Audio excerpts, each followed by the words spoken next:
Assalamualaikum warahmatullahi wabarakatuh. Selamat pagi dan salam sejahtera untuk kita semua. Semoga hari ini masih dalam keadaan sehat ya. Untuk belajarnya masih semangat. Kita di pertemuan ke-12 hari ini. Pembahasan kita hari ini itu adalah tentang uji median dan uji Cochrane. Nanti di uji ini kita akan melihat titik tengah daripada suatu data, kemudian perbandingan perbedaan daripada suatu populasi nantinya, yang mana itu nanti akan kita gunakan pada uji median dan uji Cochrane.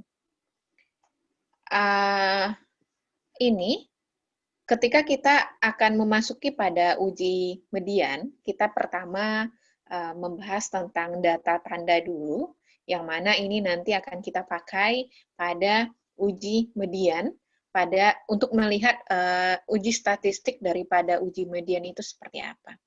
Kita berawal daripada uji tanda terlebih dahulu. Di statistika, ketika kita ingin mengetahui sebaran daripada data, itu tidak hanya melihat daripada frekuensinya saja. Kalau di frekuensi bisa kita gunakan dulu itu ada di metode statistika, ada dengan cara rata-rata seperti itu, sehingga itu nanti membentuk suatu kepusatan suatu data. Kemudian selain daripada frekuensi ini, bisa kita melakukan dengan uji tanda data. Itu kalau tanda data ini atau data tanda itu kita bisa pakai di statistika non-parametrik. Pada data tanda, itu kita akan menandai suatu data, apakah data itu masuk dalam kategori positif atau masuk dalam kategori negatif. Bagaimana cara kita menentukan suatu data itu positif atau negatif, itu kita dengan cara memberikan suatu patokan pada suatu data. Jadi, apabila misalnya patokan data kita itu adalah A, maka data yang di atas A dikatakan kita sebut data tandanya positif, lalu data yang di bawah di bawah A, kalau tadi di atasnya ya, yang sekarang di bawahnya, itu kita sebut itu adalah tandanya negatif. Kemudian, banyaknya jumlah yang positif nantinya, kemudian banyaknya yang negatif, itu kita jadikan sebagai standar dasar atau patokan untuk melakukan suatu pengujian pada tanda data ini. Yang ini nanti banyaknya ini yang kita gunakan pada si uji median. Pertama, kita akan membahas tentang penentuan tanda dengan adanya suatu standar batasan daripada data itu, maka kita sebut itu adalah penentuan tanda melalui patokan. Penentuan tanda dengan cara ini itu adalah membandingkan data dengan adanya suatu batasan daripada suatu data ya. Di sini kita bahasanya adalah patokan. Jika data di atas nilai patokan, maka kita beri tanda positif. Lalu, ketika data di bawah nilai patokan itu, maka kita beri tanda negatif. Kemudian, ada lagi kemungkinan berpeluang ya, sama dengan nilai patokannya, maka kita beri tanda 0. Lalu nanti, banyaknya tanda positif, banyaknya tanda negatif, itu kita hitung berapa jumlahnya, masing-masingnya ya, bukan kita jumlahkan semuanya, tapi masing-masingnya. Positifnya berapa, kemudian negatifnya berapa. Lalu tanda 0 ini bisa kita abaikan. Lalu seperti ini misalnya, ini nilai patokan kita adalah 0 misalnya ya, kemudian di atas 0 itu kita namakan positif, lalu di bawah 0 kita namakan negatif. Nilai patokan kita tidak selamanya itu adalah di nilai 0, tetapi itu adalah bergantung kepada data yang kita miliki. Ini, misalnya kita memiliki suatu deretan data, di sini kita tetapkan nilai patokan kita itu adalah 50. Maka, bisa kita tuliskan data tanda kita itu adalah kita tuliskan lagi secara baris, data yang kita miliki ini adalah data 60, 34, 50, 53, 40, 55, 59, 47, 67, 44, 61, 79, 65. Maka data ini kita tuliskan. Patokan tadi kita adalah datanya standar kita, batas kita itu adalah 50. Maka kita tuliskan 60.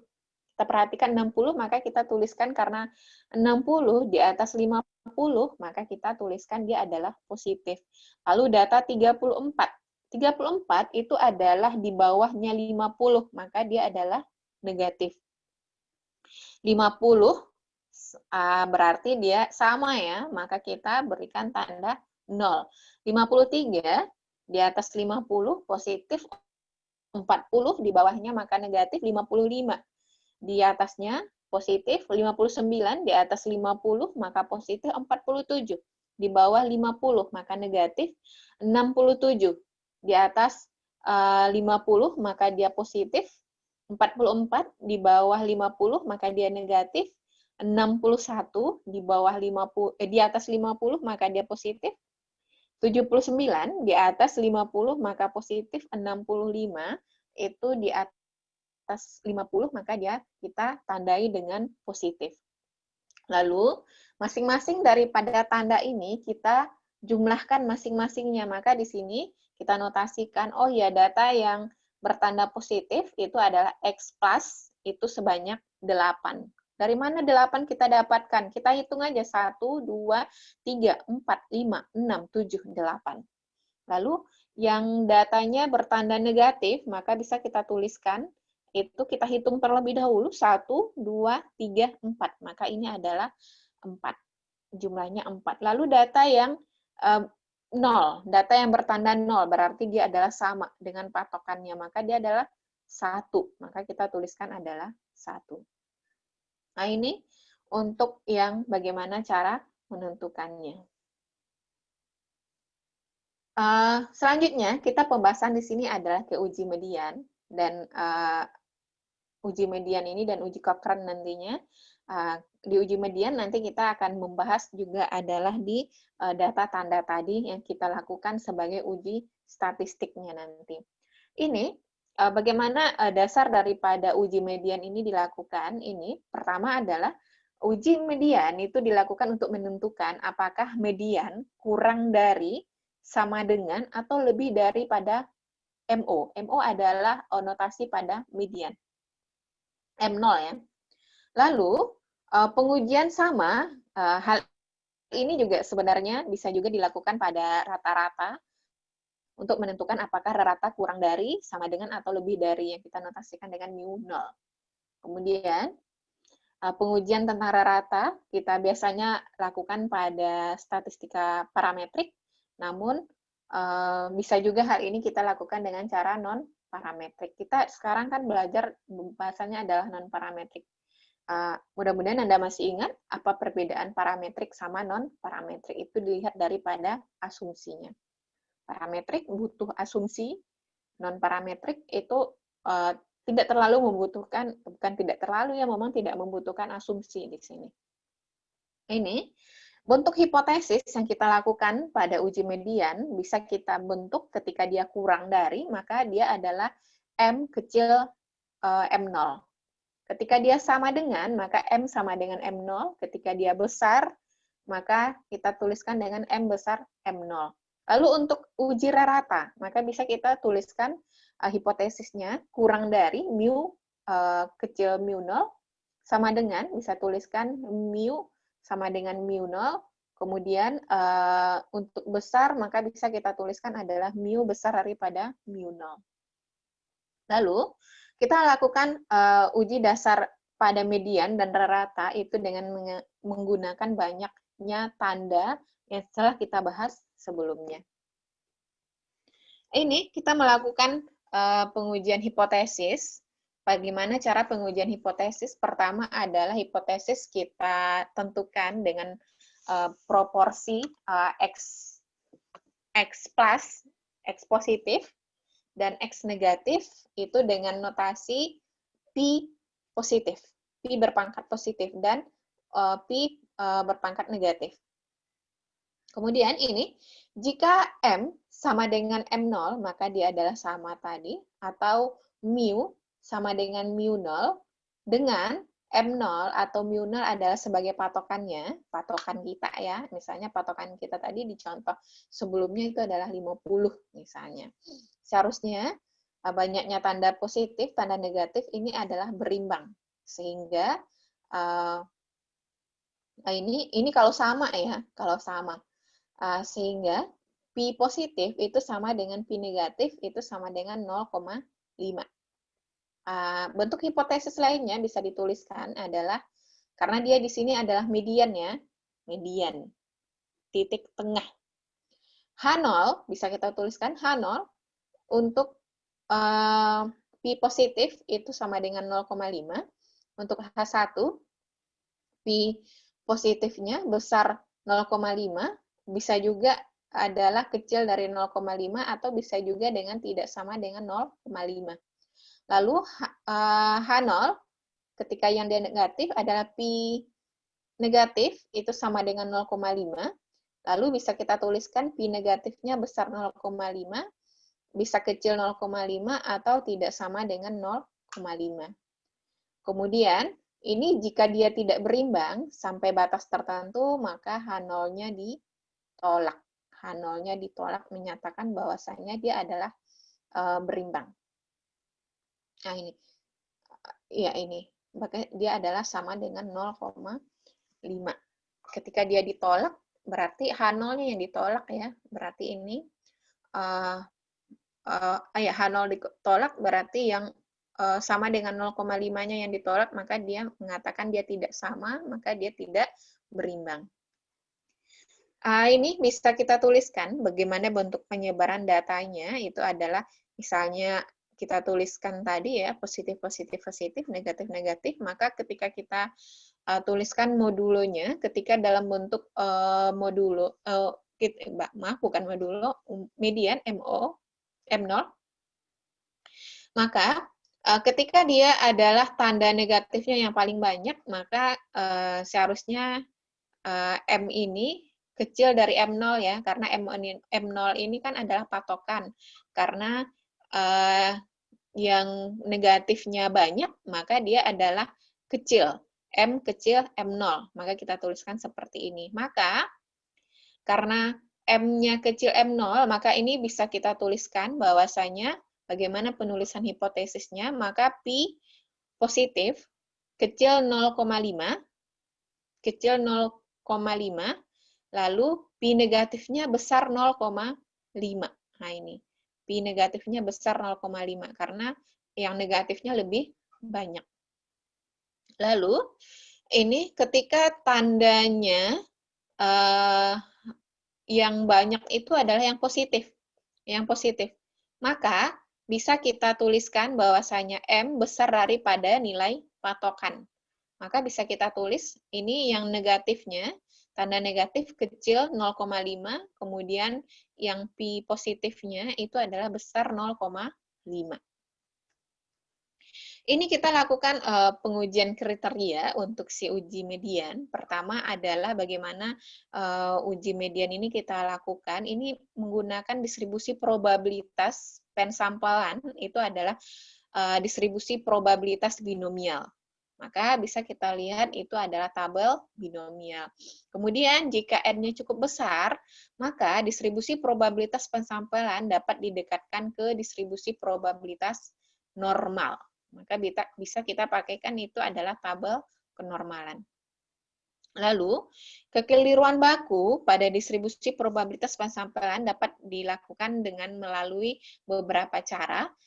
Ini salah satu cara untuk penghitungan kekeliruan pada pengujian ini itu adalah dengan ini sigma P max itu sama dengan setengah dikali akar dari 1/n.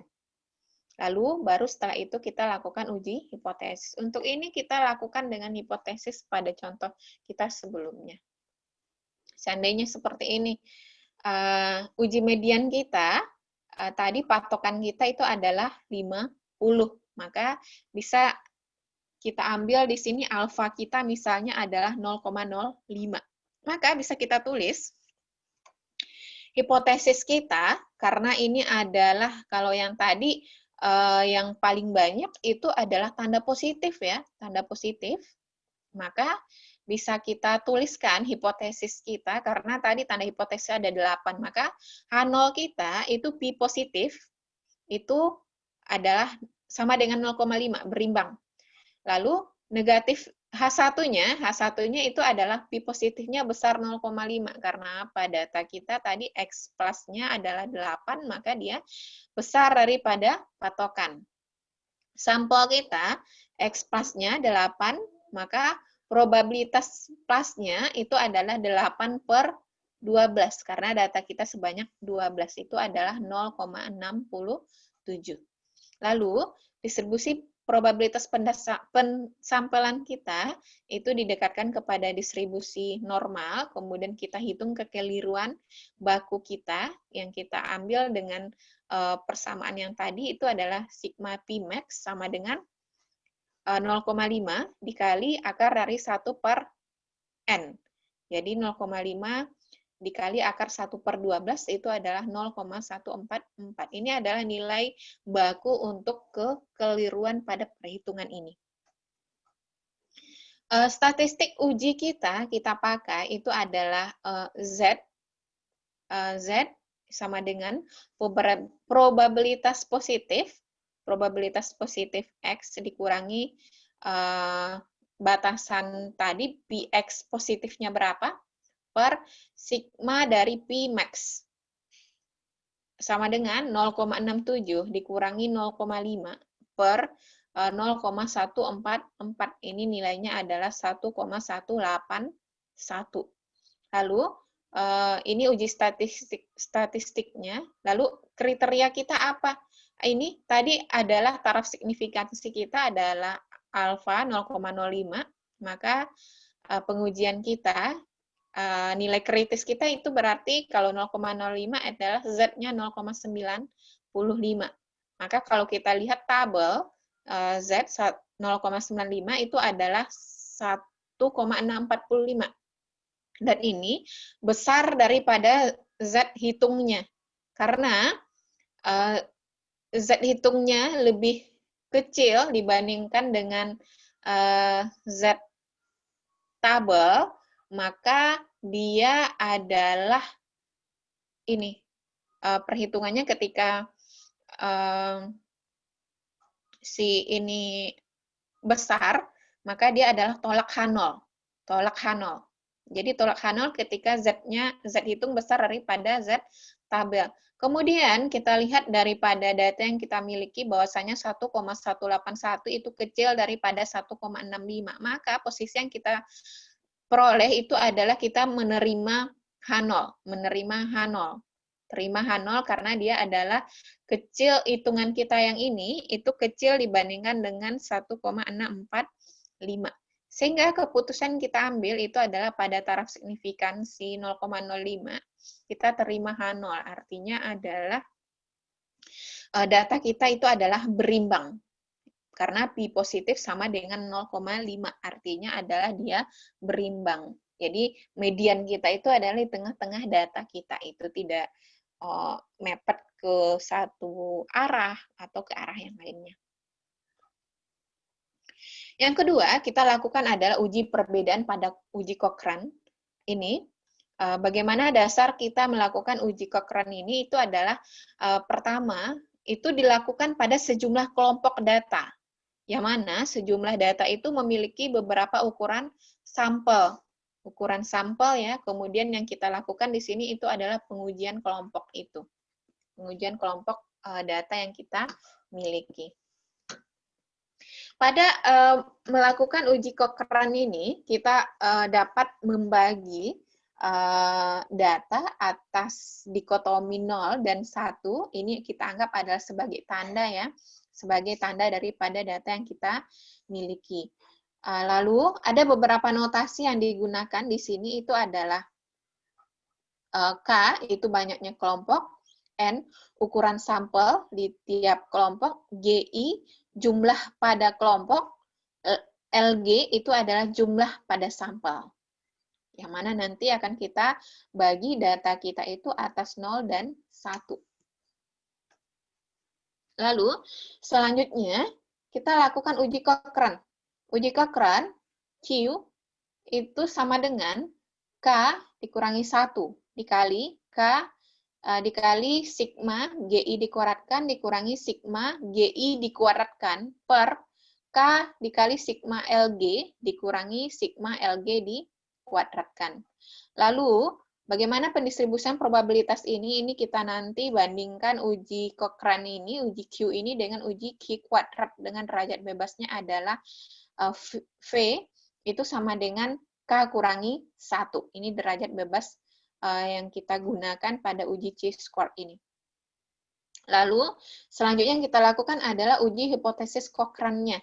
Nanti baru kita bandingkan apakah nilai kritis uji statistik ini bagaimana pembandingnya dengan uji si Q kuadrat. Kita lakukan contoh ini pada data ini, misalnya pada taraf signifikansi 0,05 kita akan menguji apakah ada perbedaan promosi yang dilakukan oleh petugas pemasaran A, B, dan C. Maka ini petugas pemasaran A, B, dan C.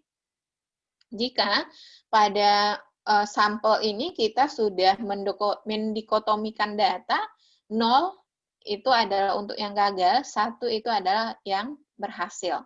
Dengan data kita adalah sebanyak 18. Kita perhatikan hasil promo petugas A, B, C, data 1 sampai 18, ini adalah yang si hasil promo yang pemasaran A, itu adalah gagal, yang B adalah gagal juga, C gagal juga. Lalu yang data kedua, hasil promo yang A berhasil, yang B juga berhasil, yang C gagal. Sampai nanti data ke-18, yang A itu berhasil, B juga berhasil, dan C gagal. Lalu itu nanti akan kita tandai. Kita membuat pertama kali itu adalah bentuk hipotesisnya. H0 itu menunjukkan tidak ada perbedaan pada hasil promosi. H1 ada perbedaan pada hasil promosi. Kita dapatkan bahwasanya K kita tadi adalah 3, yaitu adalah A, B, C, dan datanya sebanyak 18. Kemudian kita lakukan distribusi pensampalan nanti pada chi-square dengan derajat bebasnya adalah V sama dengan K dikurangi 1, K kita 3, maka 3 kurangi 1 sama dengan 2. Habis itu baru kita lakukan uji Cochrane-nya. Ini yang sudah kita tandai, data kita 1 sampai 18 dengan data tadi dikotomi gagal dan berhasil. Datanya di sini pada sampel itu adalah LG satuannya, notasinya itu adalah LG, menunjukkan adalah banyaknya sampel kayak gitu, banyaknya sampel. Di sini banyaknya sampel adalah 0. Lalu dikuadratkan adalah 0 dikuadratkan kan 0 ya. Ini adalah di sini adalah 2 jadinya. 2 maka dikuadratkan 4. Ini adalah 1 adalah 1 maka dikuadratkan 1. Ini 0, banyaknya di sini 0, maka dikuadratkan 0 sampai dengan nanti adalah yang ke-18, ini banyaknya 2, maka ini adalah dikuadratkan adalah 4. Lalu untuk kelompoknya, masing-masing kelompok pada A itu berjumlah 13, maka kita kuadratkan 169, yang B juga 13, dikuadratkan 169, yang C jumlahnya pada kelompok ini, sampel pada kelompok ini yang berhasil, itu adalah 3, maka dikuadratkan adalah 9. Maka ini yang data-data ini yang kita lakukan pada uji Cochrane dengan ini, K-nya sama dengan 3, sigma GI-nya 29 dapat dari mana? 13 tambah 13 tambah 3, itu adalah 29. Sigma GI dikuadratkan, itu jumlahnya 349, sigma LG-nya 29, sigma LG dikuadratkan 63. Data ini yang kita masukkan kepada uji Cochrane, sehingga didapatkan nilai 16,7. 16,7. Tadi disampaikan bahwasanya tingkat kesalahan kita adalah 0,05. Lalu kita cari pembanding kita, itu adalah dengan uji chi-square, dengan alfa 0,05 dan V-nya, derajat bebasnya 2, itu di tabel didapatkan adalah 5,997. Di sini uji chi-square, uji statistik keputusan yang akan kita ambil, itu adalah ketika uji statistik Cochrane kita besar daripada uji chi-square ini, besar daripada uji chi-square, maka itu adalah tolak H0. Tolak H0. Lalu, posisi kita di sini, ketika data kita miliki adalah 16,7. 16,7 lebih besar daripada 5,997. Maka, di sini kita ambil keputusan itu adalah tolak H0. Ketika kita menolak H0, maka menandakan ada perbedaan pada hasil promosi. Kita menolak H0, berarti kita menerima H1. Berarti yang kita terima itu adalah ada perbedaan pada hasil promosi petugas A, B, dan C. Nah, itu. Ya, itu pembahasan kita mengenai uji median dan uji Cochrane ini. Nanti silahkan jika ada kekeliruan atau ada yang belum dipahami dari materi ini, silakan ditanyakan. Selamat belajar untuk semuanya, tetap semangat.